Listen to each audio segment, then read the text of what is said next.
సావిత్రిబాయి పూలే జయంతిని పురస్కరించుకుని హైదరాబాద్లోని రైతుబౌలిలో ఉన్న రాష్ట్రీయ నారీ సమాజ్ రాష్ట్ర కార్యాలయంలో నిరుపేద మహిళలకు చీరలు పంపిణీ చేశారు. ఈ కార్యక్రమానికి ముఖ్య అతిథిగా హాజరైన ఎమ్మెల్సీ టిడి జనార్దన్ జ్యోతి ప్రజ్వలన చేసి కార్యక్రమాన్ని ప్రారంభించారు.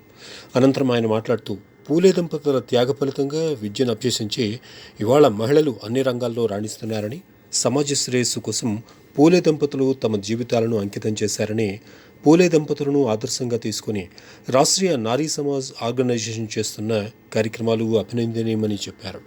ఈ కార్యక్రమంలో మాజీ MLA Baggidi Gopal, Nari Samaj general secretary Lakshmi, టీవీ45 చైర్మన్ రెడ్డప్ప, సప్తగిరి నగర్ కాలనీ వాసులు పాల్గొన్నారు.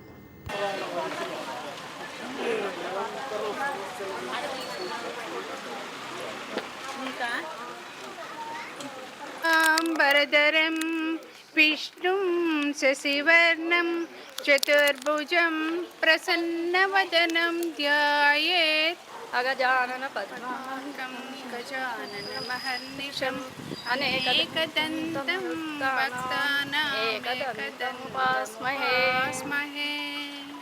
సావిత్రిబాయి పూలే గారు వచ్చేసి ఇది 193వ జన్మదినం. ఇది ఏమంటే ఆమె మొట్టమొదటి టీచరు. ఆమె ఫస్ట్ టీచర్ ఇండియాకు, భారతదేశానికి టీచర్ ఎవరంటే లేడీ టీచరు సావిత్రిబాయి పూలే గారే. ఆమె వచ్చేసి ఆయన జ్యోతిరావు పూలే గారి, మహాత్మా జ్యోతిరావు పూలే గారి భార్య.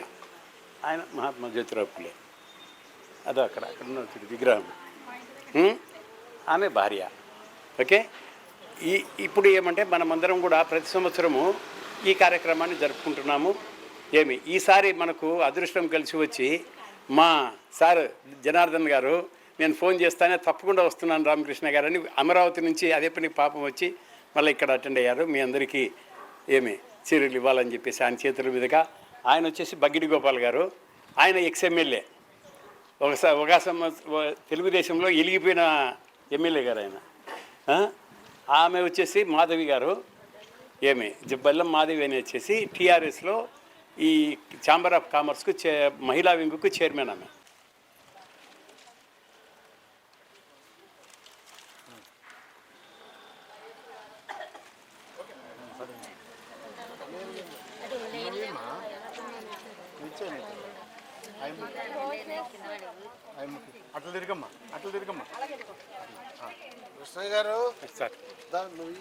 కానీ వెళ్ళండి అమ్మా, తీసుకున్నారా మీరు రెండు. కానీ సార్ అందరికీ ఉండాలి, లైన్లో నిలబడండి. ఆమె లైన్గా ఉన్నారండి బాబు. రెండు లైన్లు లైన్ కావాలి, అందరికీ ఉండాలి.